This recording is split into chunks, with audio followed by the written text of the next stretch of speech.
Hello ভারতবাসী, আজকে ছিল মঙ্গলবার। আমাগো এখানে গ্রামের পূজা প্রত্যেক বছর চৈত্র মাসে এই পূজা হইয়া থাকে। তো পূজা মানেই তো ঘর দুয়ার লেপা মুছা, আজকা উঠানটা আমি লেপছি। তারপর তো সন্ধ্যা হয়ে গেল, মা কয় কি তাড়াতাড়ি রেডি হ, পূজা দেখবার যাবি। তো ঠিক আছে, উনার কথা মতো আমি রেডি হয়ে নিলাম। উনি দেখি রেডি হইতেছে না। তারপর 10-15 মিনিট পরে রেডি হওয়া শুরু করলো।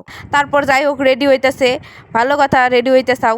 তারপর একটু পরে দেখি কি শাড়ি ভাঁজ করবার নইছে, ওইটা দেখে তো আমার মাথা গরম হয়ে গেছে। তারপর হইয়া রইছি। শাড়ি ভাঁজ করানোর পর উনার খিদা পাইয়া গেছে, উনি নাকি কয়টা খাইবো। আর খাইতে খাইতে কয় কি আমার একটু দেরি হবো, আগো ধরে চলে যা, আমি পরে জামানি। যাই হোক, আমার তো মাথা গরম হয়ে গেছে। উনার সাথে সাথ না দিয়ে আমি ওই 2টা বডিগার্ড নিয়ে চলে গেলাম পূজার মণ্ডপে। এগিনা হলো আমাগো সব ঠাকুর, হেনে পূজা হয়। পূজা মণ্ডপে যাই আমি আর বুনু প্রণাম করবার নইছিলাম। প্রণাম করতে করতে বুনু একটু আগায় গেছে, ও আর খুব লজ্জা লাগছিল। আবার আমার কাছে আইসা কয় কি, ওই তাড়াতাড়ি উঠ না রে, এতক্ষণ ধরে কেউ প্রণাম করে না।